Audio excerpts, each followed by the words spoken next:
오늘도 말씀을 통해 은혜 받으시는 귀한 시간 되시기를 간절히 소망합니다. 아멘. 사무엘상 18장은 이 다윗에 대한 두 인물의 판이하게 다른 반응을 볼 수 있는 장이라고 할 수 있습니다. 여기서 말하는 두 인물은 요나단과 사울인데요. 요나단은 다윗을 사랑하지만 사울은 다윗을 미워하기 때문입니다. 그런데 우리가 사울이 다윗을 미워하게 된 계기에 대해서 조금 주목해 볼 필요가 있습니다. 그것은 사울은 천천히요, 다윗은 만만이라는 표현인데요. 겉으로 보면 사울보다 다윗을 좀 더 높이는 것 같아서 그를 질투하는 사울의 그 마음이 이해가 되는 것 같습니다. 그러나 사실 이 표현은 많은 수를 표현하는 언어적인 한 표현의 기법이라는 것을 조금 이해하실 필요가 있습니다. 시편 91편 7절에 보면 이런 말씀이 있습니다.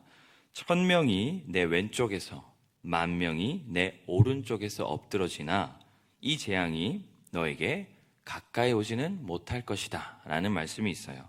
즉 재앙으로 너의 오른쪽과 왼쪽 온 주변에 1000명과 10,000명 모든 사람이 재앙으로 죽을 것이지만 하나님이 너를 지킬 것이므로 그 재앙이 너를 어쩔 수 없을 것이다 라는 이런 표현입니다. 이 표현은 1000명과 10,000명을 통해서 많은 사람들이 재앙으로 죽게 될 것을 표현하고 있는 한 기법이라는 것이죠. 마찬가지로 사울은 천천히고 다윗은 만만이라는 표현도 사울은 낮추고 다윗은 높이는 표현이 아니라 사울과 다윗을 다 높이는 표현으로서 사울과 다윗이 많고 많은 사람을 죽였다라는 것을 표현하고 사용하는 그런 기법이라는 것입니다. 게다가 말씀을 보면 사울을 먼저 말하고 있음을 발견하게 됩니다. 다윗을 사울보다 높이고 있지 않습니다.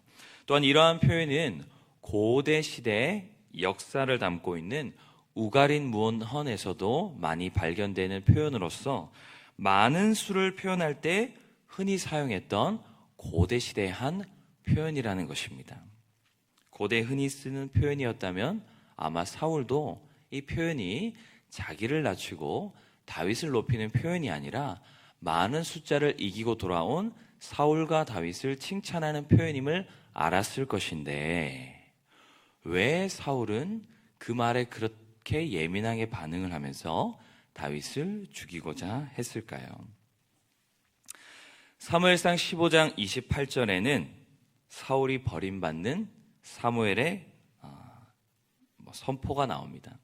사무엘은 말하기를 사울에게 왕보다 나은 왕의 이웃에게 하나님께서 이 나라를 넘겨줄 것이다라는 통보를 듣게 됩니다. 왕의 이웃이라는 것은 왕의 가장 가까운 사람에게 왕위를 빼앗기게 될 것을 의미하는 것이죠.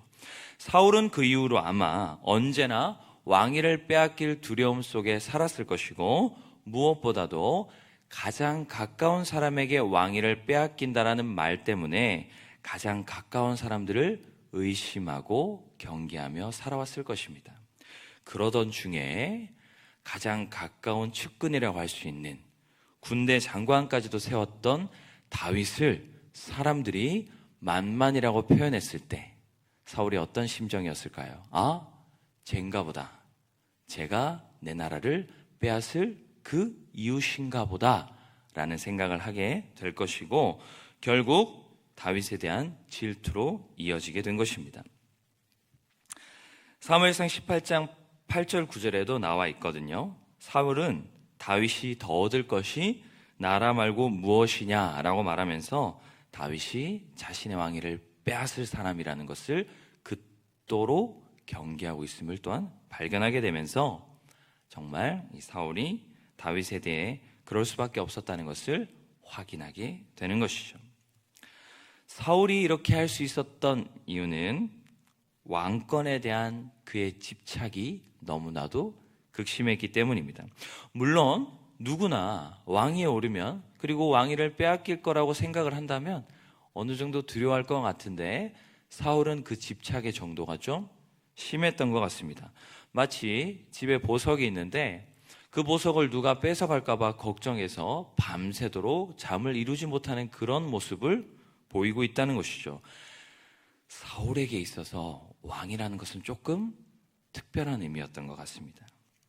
그의 집착은 하나님을 그래서 그런지 버릴 정도로 심각한 것이었습니다. 15장 30절에서 하나님께 버림받는 그 순간에도 그는 하나님께 버림받는 것은 상관없어도 백성들로부터 버림받는 것은 용납할 수 없다는 듯이 나를 백성들 앞에서 높여주기를 사무엘에게 요청하게 되고, 결국 사무엘이 이 사울을 이스라엘 백성들 앞에서 하나님께 예배하는 모습을 통해 여전히 하나님께 버림받지 않았다, 이 왕이다, 이 나라의 왕이다라는 것을 보여줌으로써 그가 왕권을 유지할 수 있게 되고, 그는 하나님보다 사람을 더 중요시 여기는 모습을 발견하게 됩니다. 그렇습니다. 그는 하나님은 없어도 상관없지만 왕권은 꼭 필요하다고 여겼던 것 같습니다. 왕권에 대한 사울의 집착이 있도록 심했던 것은 하나님께서는 그가 가진 모든 것을 보장해 주는 분은 아닌데 왕권은 그가 가진 모든 것들을 보장해 주는 것이라고 믿었기 때문입니다. 왕이 되어야만 그가 누리는 권력과 인기, 곧 자신이 행복하다고 여길 수 있는 모든 것들을 이 왕권이 보장해 준다고 믿었기 때문에 그는 하나님께서는 그를 버려도 상관없지만 사람들에게 버림받음으로 왕위를 빼앗기는 것은 결코 원하지 않았던 것입니다. 그래서 놀랍게도 하나님이 실제로 그렇게 일하십니다. 왕권은 안 뺏어 가시거든요. 근데 그를 떠나시면서 그가 원하던 모든 것들은 다 걷어가 버리십니다. 나 여호와가 없어도 왕권만 있으면 괜찮을 거라고 믿는구나. 그럼 내가 왕권은 보장해 줄게. 그러나 내가 다른 것들은 다 걷어가겠다라고 보여주신다는 것이죠. 실제로 그래서 그는 왕권은 유지했지만 그가 행복할 수 있는 모든 조건들은 다 빼앗깁니다. 하나님이 함께 하신 다윗은 모든 일을 지혜롭게 하죠. 전쟁을 해도 다 승리를 합니다. 그러나 사울은 하나님이 떠나시자 모든 일에 다 어리석었고 전쟁에서는 백성을 사지로 몰아가는 그런 왕이 되어버립니다. 사울은 왕의 자리에만 있을 뿐이지 왕으로서의 권위를 잃어버렸고 그 누구도 사울을 인정하거나 사랑하지 않고 모두가 다 다윗을 사랑했으며 하나님께서 그를 지키시지 않자 악령에 사로잡혀 고통 가운데 살아가게 되었고 악령의 고통 속에서 유일한 위로자라고 할 수 있는 다윗이 하프를 연주하면 사울이 그 악령으로부터 자유로울 수 있었거든요. 근데 그 유일한 다윗조차도 죽이려고 함으로 인하여 극심한 외로움 속에 고통 가운데 살아가는 인생을 가지게 됩니다. 그는 왕권만 있으면 충분하다고 여겼어요. 왕권만 있으면 행복하다고 여겼습니다. 그러나 왕권은 그가 행복할 수 있는 그 조건들, 인기, 명예, 권력, 사랑, 그 모든 것들을 충족시켜주지 못했고 결국 그는 왕권은 지켰지만 행복하지 않았습니다. 그러나 요나단은 달랐습니다. 요나단은 다윗에게 자신의 왕권을 넘겨주기를 주저하지 않습니다. 사무엘상 18장 4절에 보면 왕자로서 입었던 의복과 무기를 넘겨주는 것이 볼 수 있는데요. 이것은 왕권을 넘겨주는 것을 의미합니다. 즉 요나단은 왕권이 아니라 하나님의 뜻을 택했던 것입니다. 여러분 생각해 보십시오. 자신이 아니라 하나님께서 다윗을 왕으로 세우고자 하신다는 것을 이 요나단이 느꼈다고 했을 때 스스로가 아무리 이 왕위를 유지하려고 한다고 할지라도 그것이 하나님 뜻이 아닌데 왕위를 유지할 수 있겠습니까? 절대로 유지할 수 없습니다. 하나님께서 요나단으로부터 그 왕위를 빼앗아서 다윗에게 줄 것입니다. 요나단은 그것을 알았기 때문에 비참하게 내가 그 왕위를 빼앗기느니 그 왕위를 다윗에게 줌으로써 자유함을 누렸던 것입니다.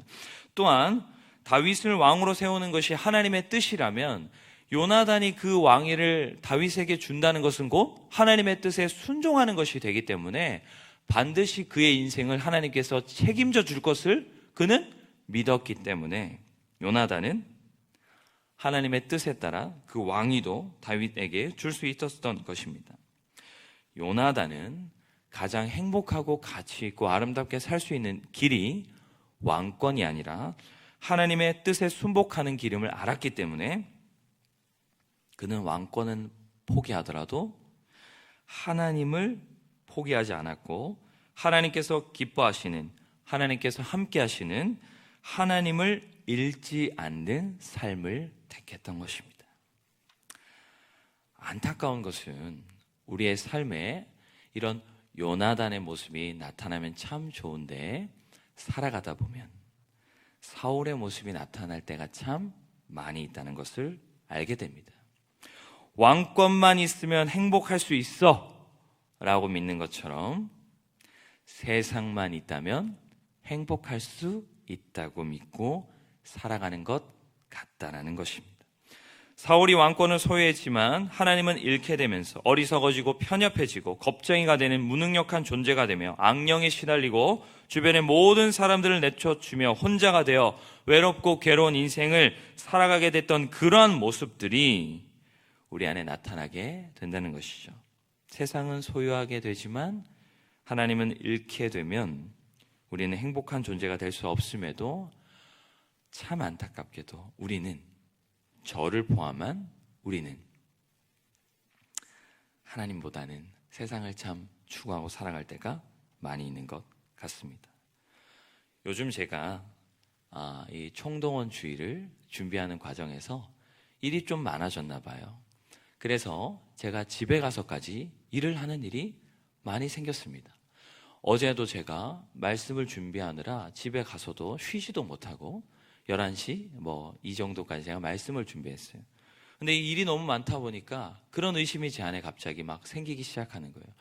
정말 하나님 믿는 게 행복한 것이 맞는가? 세상 사람들은 하나님 안 믿어서 정말 저렇게 자유롭게 살아가는데 나는 하나님의 소모품으로 그냥 그렇게 살아가고 있는 것은 아닌가? 실제로 제가 어제 평신도 훈련하던 내용들도 스데반에 대한, 빌립에 대한 이야기였습니다. 그들의 인생을 보면 마치 소모품 같아요. 하나님 때문에 순교해야 되고 하나님 때문에 광야로 나가야 되고 정말 우리의 인생에 하나님만으로 충분한 게 맞나? 돈이 진짜 내 인생을 행복하게 해주는 거 아닌가? 돈을 많이 벌어야 행복한 거 아닌가? 라는 유혹에 저를 포함한 우리 모두는 다 시험을 왔습니다. 그러나 제가 오늘 말씀을 통해서 다시 한번 확인하게 됩니다.